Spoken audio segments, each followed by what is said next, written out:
the buyers never paid for the house. I once listed a big ass house, and to give you an idea of what a big ass house it was, it had an elevator. So that's all you need to know. I think I was like the second or third real estate agent that had attempted to sell this house. It was an incredible house and it really wasn't priced badly at all. It was just in the middle of nowhere. So anyway, the sellers hired me, and lo and behold, I think within a couple months we had an offer, and it was a pretty good offer. All cash. And the thing with all cash offers is that you often ask for proof of funds, meaning you're asking the buyer to prove that they have the cash to purchase this property. The problem is that the way that they prove it is kind of difficult to prove on its own, because they send over bank statements that you kind of have to assume are accurate. Sometimes they'll send over a letter from their bank that is on the bank's letterhead. It looks legit. Anyway, foreshadowing. Everything from contract to close went fine. We went to closing. I think we closed like 2 days before Christmas. So it was like December 23rd.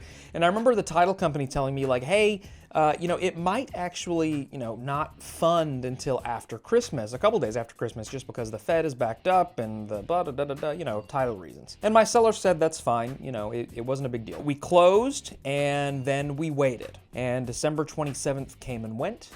And then January 1st came and went.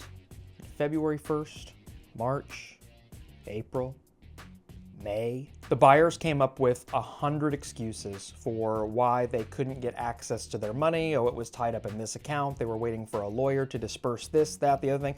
We heard it all. We were in kind of a precarious position because at that point in the state of Texas, there wasn't actually what we call a promulgated form for the seller to back out of a contract, especially one that had already closed. And I remember lamenting to my broker at the time about it, and lo and behold, my broker went to the Texas Real Estate Commission, and that is why we now have a seller's termination of contract form. It is my legacy that I will leave on the state of Texas forever. So the buyers never brought the cash, and my sellers ended up having to unpack all of their stuff and move back into their house that didn't actually sell, even though we had closed on it. I, being the young real estate agent that I was, had already spent the money I expected to make on that transaction, and as a result, did not get out of bed for almost 2 months. It was a truly traumatizing time. So the lesson there is, don't count your chickens before they hatch, and don't spend your commission before you get it.